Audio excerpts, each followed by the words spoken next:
mixed, right? Right, but I'm going to show you what the Bible say, because that's confusion, right? Get that for me in numbers. Watch this, sis, because the Bible gives us clear direction on how you are to know who you are, all right? A lot of times they tell us what? That we was mixed up through slavery, the so-called white man got this powerful penis, and he was able to impregnate all of our women, and that's what mixed us up. But that's a lie, sis. I'm going to tell you that right now. Watch what the Bible says, Sister India. Watch this. Read that. The book of Numbers, chapter 1 and verse 18. Read it out. And they assembled the congregation together on the first day of the second month. And they declared their pedigree. They declared their pedigrees. Do you know what the word pedigree means? No. No? So the pedigree means like your lineage, your bloodline, who you belong to, what to call yourself, right? Read. Watch this, India. After their families, by the house of their fathers. So how would India know who she is? By the house of their fathers. How would India know that she's an Israelite? Their fathers. So now, we see in the Bible, Sister India, where it tells you, whatever your father is, that's what you are. So even when you deal with your father, the fact is that he wasn't mixed. He was Dominican and he was Puerto Rican. Okay, so which one was Dominican, his mother or his father? So now, guess what he is? He's a Dominican. So guess what you are? A Dominican. You would be from what God calls the tribe of Simeon. A great, mighty nation upon this planet. So now, you going around saying that you mix, you can no more do that. That's right. Guess what? Now you a daughter of Zion. That's right. But guess what, sister? I gotta identify some things. Because now that we know, we had some speculation. Now we know you're a daughter of Israel. Now we gotta let you know your requirements as a daughter of Israel. Give me that Deuteronomy 22 and 5. We gotta get right to it. So sis, let me ask you something right quick before you go and get your food. Let me ask you this. Right, but let me ask you this, sis, and this is not to pick on you. But do you think that, give me 1 Timothy 2 and 9. Hold that, give me 1 Timothy 2 and 9. Watch this, sis. Hey, Sister India, watch this. Give me that. Because we want to show you how you're supposed to conduct yourself, how you're supposed to act, how you're supposed to dress. Once you hear this information, this is not nothing you just hear and you go on about your day.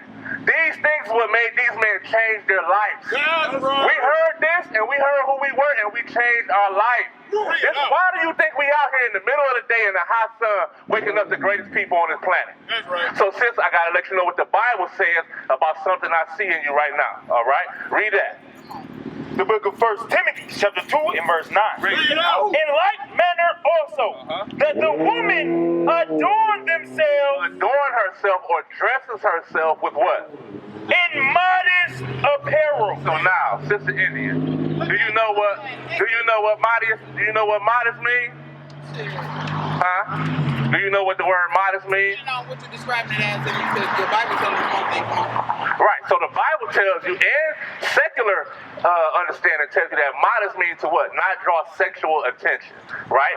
Now, guess what? He was butt naked in the book. Now, guess what? At the end of the day, that does not mean that, sis, but listen. We're trying to tell you how you're supposed to conduct yourself now that you know you're from the tribe of Simeon. We're not up here to dog you out, talk about you, but we let you know that the way you dress is out of order.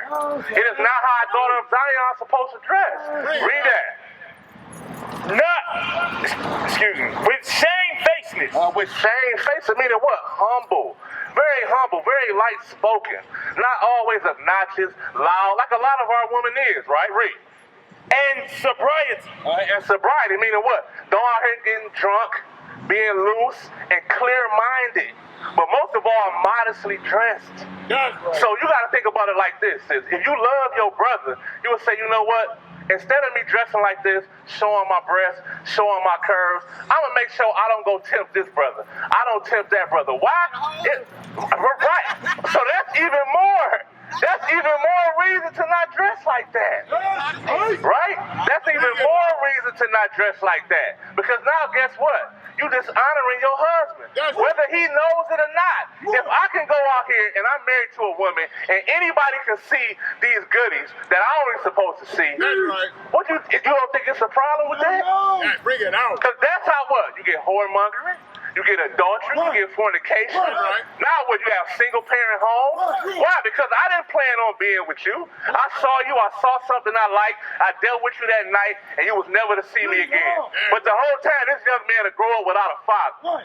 Why? Because his mother chose to put on immodest apparel and do what? Attract the wrong type of attention, the wrong type of man, and now we have a whole community full of single parent homes. Bring it out. Now, am I...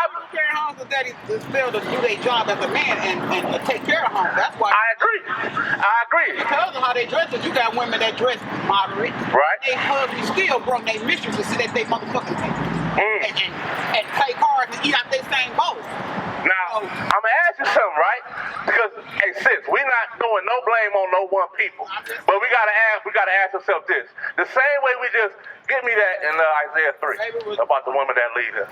So now, guess what, sis? Right now in the black community, let me ask you this, Sister India: are there more homes with two parents or more single parent homes? Depends on In the city. From what you know, did you grow up seeing more people with single parent homes or two parents in the house? I'm talking about your friends and all of that. Around me, I grew up with people that have parents. Okay, well, I don't know about you, but I know I didn't. I know this brother did. I know it's couple of Right? Because you gotta ask yourself this, sis. Right now, the so-called black man, he is what? He is under the mother's subjection. Most of us get raised by our mothers. That's why you get all of this killing out here. You got brothers that can't control their emotions, can't control their feelings, and now any little thing somebody says to them, now they're ready to go and shoot their brother. Why? Because a lot of the women don't understand. Man pack horsepower. Meaning what? We have the ability to kill with our bare hands, let alone with weapons. Woman, the most they do is cut the face, pull her hair out. So it's y'all quick to fight. But with man, we know at any given time, if we turn up enough, we can put a man to death. So now you forgetting that, you taking on that thought of your mother or the other woman around you, and now you're reacting emotionally. But guess what? Sis, I'm gonna hit you with something. You being a Simeonite, you need to know this. Does the Bible talk about the conditions of our people today? Because we just acknowledge that for the most part, most of us grew up in single parent homes. Most of us did not have our fathers. Guess what the Bible said about that? Read that. The book of Isaiah, chapter 3, and verse 12. Watch this, Indian. As for my people. He said, as for my people. God's people are the Israelites. The blacks, Hispanics, and Native Americans. Read. Children are their oppressors. Oh, wait a minute. So when I go to the gas station, I might not get out at a certain time. Why? Children are their oppressors. Because it's a young brother waiting with a gun to rob me. The Lord said that children are our oppressors. Why do we put all of these alarms on our houses, alarms on our cars, wheel locks? Why? Children are their oppressors. Sis, he just said that children are our oppressors. Well, I'm not worried about this brother right here robbing me when I get out. I'll hurry up, hop out, but I might look at him and say, oh, hell no. Do-rag, right, all black, hell no. On to the next one. What? Read that again, hold up. Children are their oppressors. Children are our oppressors. But hey, Sister India, guess what?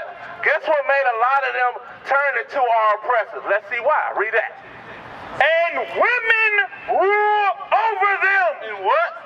Women rule over them. Remember I just said that. I just brought that out, right? That what? A lot of us grew up in single parent homes.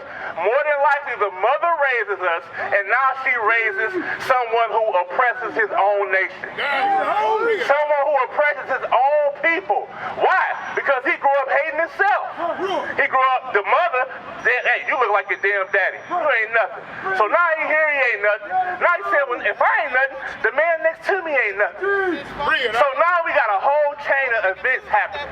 Watch this. Give me Isaiah 51 and 20. Contradicts itself like a bug. Sis, come deal with us. We got food in the car. And if you we can go And sis, it's so hot out here, it'll never go cold. Right? This the food right here. This the piping hot meal that you need right here, sis. Come on, Andy, don't go nowhere. Hey, sis, you just said that the Bible contradicts itself, right? But we just read a fact in it. It's a lot of Come deal with it. Come show me. Hey, somebody get a sister Bible. So watch this. Come over. So read that for me. Isaiah chapter 51 and verse 20. And now check this out. Sister India said that the Bible contradicts itself. We just read a condition of our people, right? That what? We would be ruled over by women, and that the young people would be the ones that are committing all of the crimes. Is that a yes or no in our community? So how does the Bible contradict itself when it's doing nothing but bringing out facts? Let's read another fact. Read that. Verse 20. Thy sons have fainted. He says, thy sons have fainted. What does that mean? Y'all fell asleep. Y'all running around calling yourself what? African American, Negro, black man, nigga. Right? Read. They lie at the head of all the streets. They do what? Lie at the head of all the streets. So they go and get that weed and they do what? Lie at the head of all the streets. They go and get that crack cocaine and they do what? Lie at the head of all the streets. Where's the most hustling happening in the hood? On the corner. At the head of the street. This is the Bible. But the sister never heard it correctly. So now she thinks that the Bible contradicts itself because she was taught by the same people that want to keep her destroyed. We used to scream black power while heroin was pushed. But at the end of the day, nothing's in vain. IUIC has been given a vision. The tents of Judah has risen. Many has attempted the mission, minor murmuring, omitting, and missing the mark. Just reading that he had the flame of fire in his eyes gave us the spark. We on Paul's mission. We out on the road, purple and gold, from Mexico, Cuba, Haiti, Ghana, Sierra Leone. 144,000 boots banging, concrete crackling. These are our men repented at heart. The scriptures is proof. IUIC, we deliver the truth.